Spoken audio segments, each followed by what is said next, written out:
لله نحمده ونستعينه ونستغفره ونعوذ بالله من شرور أنفسنا وسيئات أعمالنا من يهده الله فلا مضل له ومن يضلل فلا هادي له أشهد أن لا إله إلا الله وحده لا شريك له وأشهد أن محمدا عبده ورسوله أما بعد عباد الله hadirin jamaah salat Jumat rahimahullah.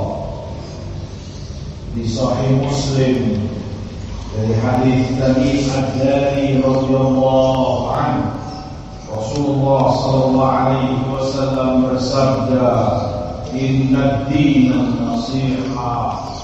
Sesungguhnya agama ini adalah nasihat. Qulna liman ya Rasulullah. Kami para sahabat pun bertanya, untuk siapa nasihat itu wahai Rasulullah?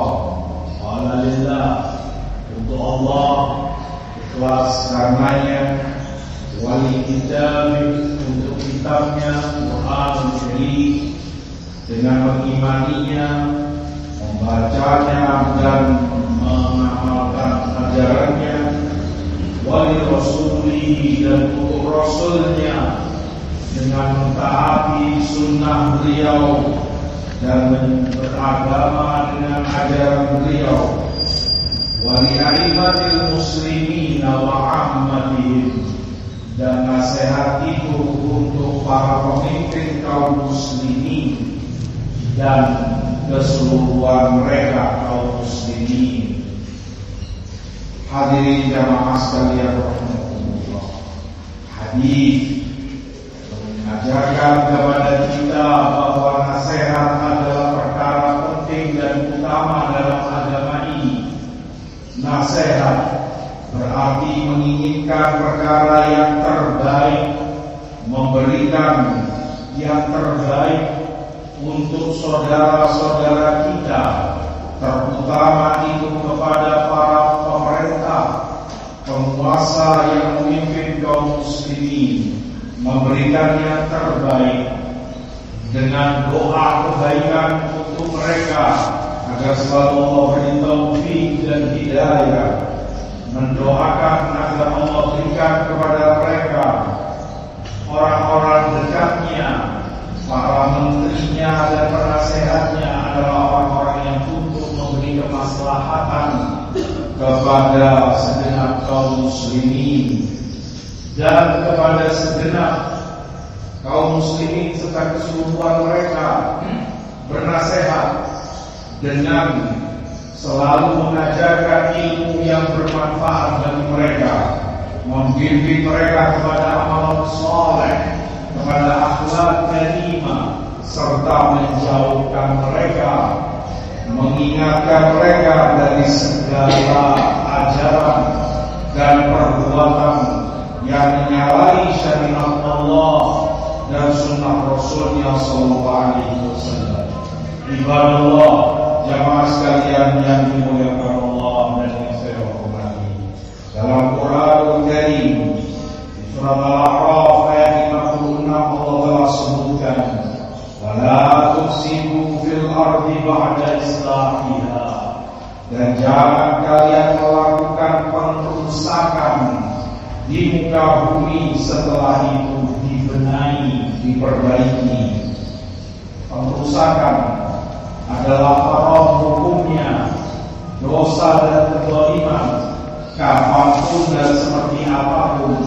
Namun lebih besar dosanya ketika itu dilakukan setelah adanya pembenahan dan perbaikan. Termasuk dari bentuk pengerusakan di muka bumi, para ulama sebutkan dalam ayat ini adalah membuat takut kaum muslimin dan bahkan segenap orang lain, membuat mereka hilang kepercayaannya, menteror rasa keamanan yang ada di negeri-negeri kaum muslimin, adalah bentuk pengerusakan dijaga dan diperbaiki sedemikian rupa.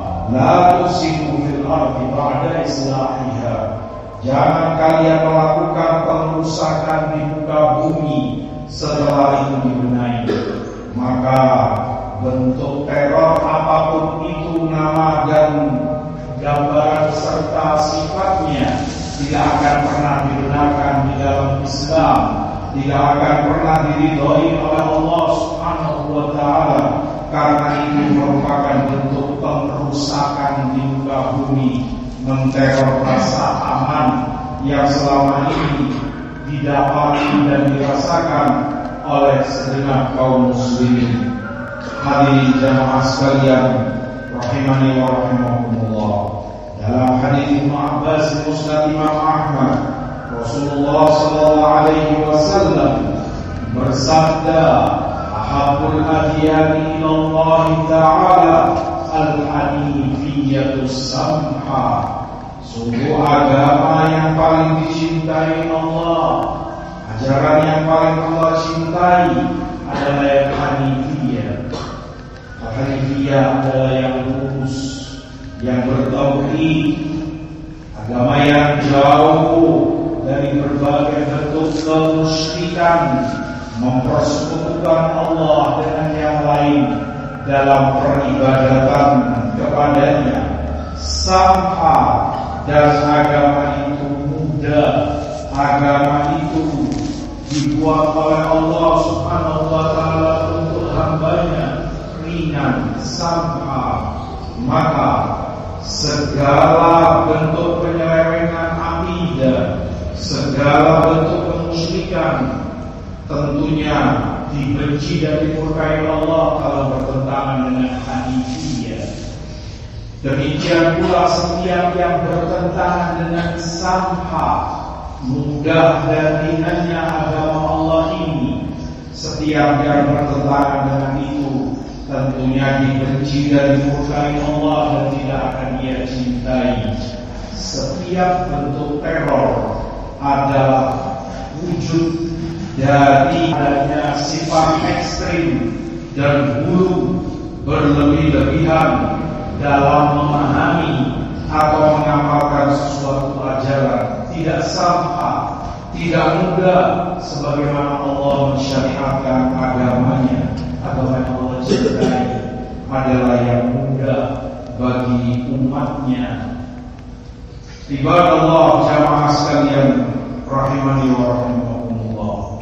Begitu sangat Islam menjunjung tinggi nilai nyawa dan kehormatan manusia, terutama ketika itu seorang muslim yang beriman kepada Allah Subhanahu wa Ta'ala.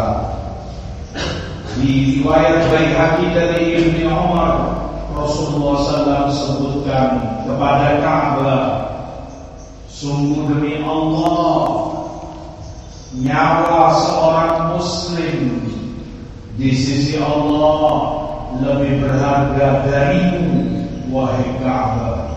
Ka'bah begitu sakral, Ka'bah begitu agung. Kalau saja seandainya Ka'bah itu dihancurkan dan dibombardir hingga runtuh dan hancur berkeping-keping, tentu itu kemungkaran, tentu itu kebiadaban dan kejahatan yang teramat sangat, yang tentu akan diingkari oleh siapapun yang punya iman dalam dirinya. Namun jika dibanding dengan terbunuhnya nyawa seorang muslim, satu orang muslim di sisi Allah, dosanya lebih besar membunuh nyawa seorang muslim. Bagi Allah, nilai nyawa satu muslim ini lebih berharga dari Ka'bah sekalipun, sehingga membunuhnya tanpa hak, membunuhnya, melakukan sesuatu yang mengakibatkan terbunuhnya nyawa seorang muslim tanpa hak, di sisi Allah itu kejahatan yang sangat besar, bahkan lebih besar dari. Bagi Allah, nilai nyawa satu muslim ini lebih berharga dari Ka'bah sekalipun, sehingga membunuhnya tanpa hak, membunuhnya, melakukan sesuatu yang mengakibatkan terbunuhnya nyawa seorang muslim tanpa hak di sisi Allah, itu kejahatan yang sangat besar, bahkan lebih besar dari penghancuran Ka'bah sekalipun. Maka Islam yang mudah, Islam yang rahmat ini mengajarkan kepada kita untuk menjaga dan menghormati nyawa orang lain, terutama itu seorang muslim. Rahmat dan kasih sayang kepada mereka muslimin adalah ajaran Rasulullah SAW.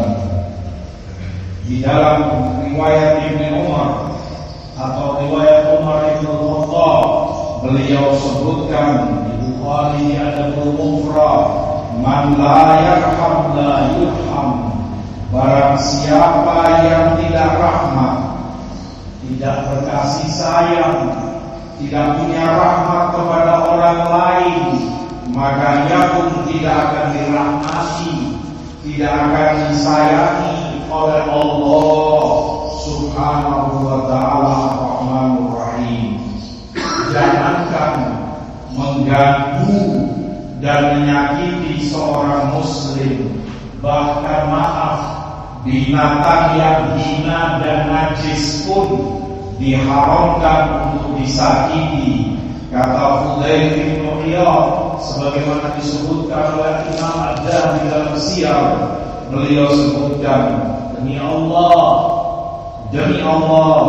tidak halal bagimu untuk mengganggu atau menyakiti seekor anjing atau babi sekalipun.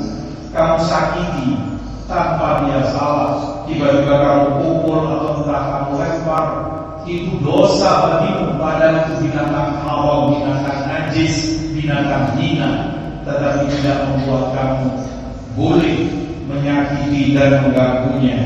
Kata Imam Fudail bin Iyad, bagaimana dengan seorang muslim?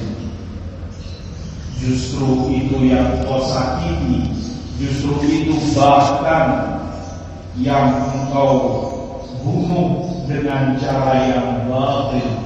Betapa banyak orang yang tersakiti dan terzalimi, pihak keluarga korban dari aksi-aksi terorisme yang mereka lakukan. Sungguh itu kejahatan yang menyalahi syariat Allah, menyalahi tuntunan Rasulullah SAW, sebelum itu menyalahi aturan-aturan pemerintah, sebelum itu menyalahi hukum-hukum yang ada di dunia. Islam yang pertama menentang dan mengingkari segala teror apapun itu bentuknya, tidak akan diridhoi dan tidak akan dibenarkan di dalam Islam, dalam ajaran Allah dan Rasulnya yang begitu mulia. Itu merupakan kemaksiatan, itu merupakan dosa dan kedurhakaan kepada Allah Subhanahu wa ta'ala. Sebelum itu adalah kejahatan manusia, sebelum itu adalah kejahatan kepada umat manusia yang dikutuk oleh manusia itu sendiri.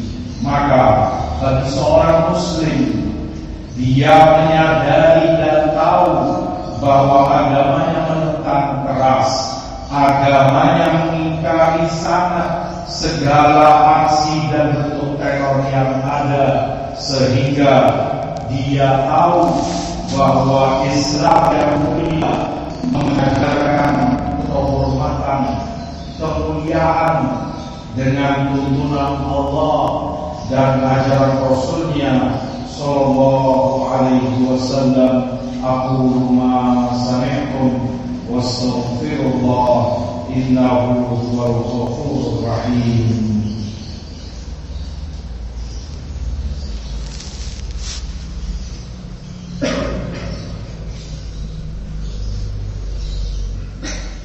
Alhamdulillah, wassalatu wassalamu ala Rasulillah وعلى آله وصحبه ومن والاه أما بعد Ibadallah hadirin jamaah sekalian rahimani wa rahimakumullah. Di dalam sunnah Rasul kita sallallahu alaihi wasallam telah mengingatkan umatnya 14 abad lebih yang lalu terhadap segala kejahatan dan kesesatan kelompok-kelompok ekstrim yang mengatasnamakan Islam, padahal Islam berlepas diri sama sekali daripadanya.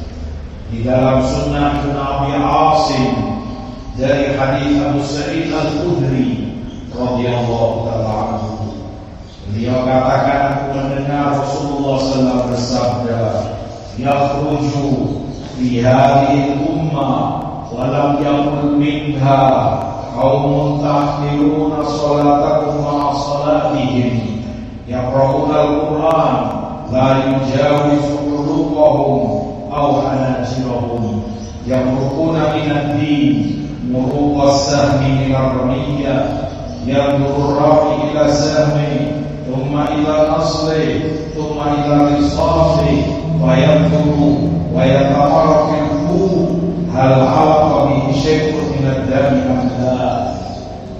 Rasulullah sabdakan, akan keluar di umat ini,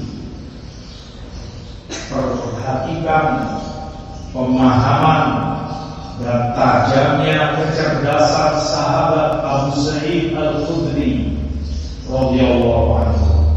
Dia sebutkan yang Rasulullah katakan adalah keluar di umat ini, bukannya keluar dari umat ini.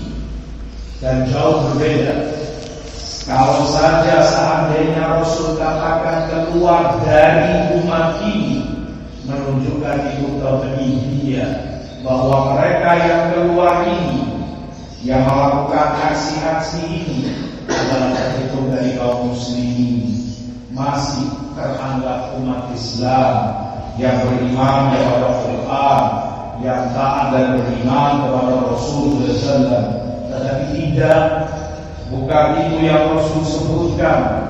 Yang Rasul katakan adalah keluar di umat ini, menunjukkan mereka itu tidak teranggap umat Islam.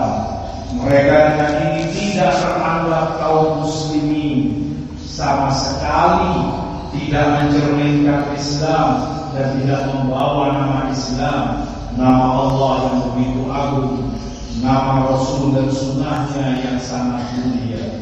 Mereka bukan Islam, bukan pula dari kaum muslimin. Keluar di umat ini orang-orang yang mereka menampakkan diri mereka itu sholat, bahkan kalian meremehkan sholat kalian dibanding sholat mereka. Ahli ibadah yang sangat. Mereka baca Quran, tetapi itu tidak melewati kerongkongan mereka. Artinya Quran itu gak akan sampai ke dalam hati mereka, sebatas di mulut dan lisan mereka. Mereka itu keluar dari agama, dari Islam ini, seperti keluarnya anak panah dari buruannya. Ketika anak panah itu terlalu kencang, terlalu deras, maka ketika mengenai buruannya akan tembus dan masih lari entah kemana itu anak panah. Artinya mereka sangat ekstrim dalam agamanya, ekstrim dalam ajarannya, begitu sangat ekstrimnya hingga keluar dari Islam. Rasulullah sebutkan, ketika anak panah itu tembus dan hilang melewati buruannya, tentunya si pemanah tidak akan bisa berharap anak panah itu kembali ke belakang, kembali ke musuhnya, sehingga sehingga dia bisa melihat ada darah di anak panah itu, ada darah di ujung besinya, ada darah di tali atau di busurnya. Itu suatu yang mustahil. Anak panah yang terlalu kencang dan deras larinya, bagaimana mungkin bisa diharapkan kembali ke belakang sampai kembali ke busur si pemanah? Kalau itu anak panah yang terlalu kencang. Seperti itu pula ekstrimnya mereka, sesat dan jauh keluar dari siratal mustaqim, sehingga tidak bisa diharapkan untuk mereka bertobat dan kembali kepada Islam. Seperti Rasul sebutkan, mereka telah keluar dari Islam sebagaimana anak panah itu keluar dari busurnya. Di dalam hadis Abdullah bin Umar di riwayat Ibnu Majah, Rasulullah sebutkan, kullama kharaja qarrun quti'a hatta yakhruja fi riradin. Kelompok semacam ini akan terus ada sampai pasukan terakhir mereka akan ikut bersama Dajjal di akhir zaman. Na'udzubillah min dzalik, fitnah yang menunjukkan bahwa keberadaan mereka akan terus ada sampai akhir zaman. Rasul telah ingatkan, hanya saja mereka mengalami pasang surut. Terkadang mereka surut sehingga bergerak di bawah tanah bergerilya, atau disembunyi di dalam hutan dan di puncak-puncak gunung dan semisalnya. Tetapi begitu mereka merasa kuat dan memiliki masa yang cukup, mereka akan pasang, mereka akan menampakkan aksi-aksi teror dan kejahatannya. Ibadallah, jamaah sekalian rahimanallah, mereka ini Rasulullah sebutkan subahaul ahlam, hudathaul asnam, orang-orang yang mayoritasnya adalah angkatan muda, anak-anak yang muda belia, sehingga masih dikuasai oleh emosinya layaknya anak yang masih muda belia. Dan seperti itu kenyataannya, mayoritas mereka adalah anak-anak muda, usia pun belum menginjak 30, bahkan mungkin belum 25 tahun. Subahaul ahlam, dan mereka adalah orang-orang yang bodoh, tidak memiliki bekal ilmu agama yang cukup pada dirinya. Kebodohan itu mudah membuat mereka diperdaya dan diarahkan untuk dalam apa yang dimaukan oleh orang-orang tertentu. Yang ini menuntut kita untuk membentengi diri, membentengi anak-anak dan keluarga kita dengan ilmu yang benar, ilmu agama sesuai dengan tuntunan Quran Al-Karim, sesuai dengan ajaran sunnah Rasulullah SAW, sebagaimana para sahabat Rasul memahami dan mengamalkannya. Ancaman itu ada di dekat kita, entah kita tidak tahu di sekeliling kita, tiba-tiba saja orang terdekat kita menjadi korban berikutnya. Oleh sebab itu, bekali diri dengan ilmu yang hanyut dengan fitnah dan ajaran mereka hanyalah seperti yang Rasul sebutkan, orang-orang bodoh yang tidak mengerti ilmu agama yang benar.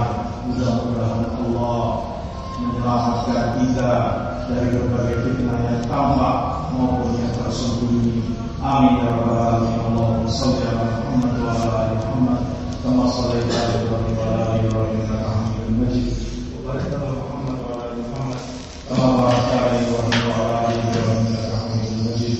Allahumma inna nas'aluka al-huda wa tuqa wa al-'afafa wal ghina. Allahumma inna na'udzu bika min ilmin la yanfa'u wa qalbin la yakhsha' wa nafsin la tashba' wa da'watin la yustajab laha. Allahumma waffiq ulata umurina lima tuhibbu wa tarda اللهم اجعلهم بخير البلاد والعباد. اللهم عليك بالخوارج الظالمين، اللهم عليك بالمارقين، اللهم عليك بهم فإنهم لا يعجزونك. اللهم رب سؤالي، اللهم علينا فيهم عجائب قدرتك. اللهم فإنك عزيز قوي ذو انتقام. اللهم إنا نسألك خير ما سألك به نبيك محمد، ونعوذ بك من شر ما استعاذك منه نبيك محمد صلى الله عليه وسلم. ربنا آتنا في الدنيا حسنة وفي الآخرة حسنة وقنا عذاب النار. ربنا اغفر لنا ولوالدينا وارحمهم كما ربونا صغارا. سبحان ربك رب العزة عما يصفون وسلام على المرسلين. الحمد لله رب العالمين.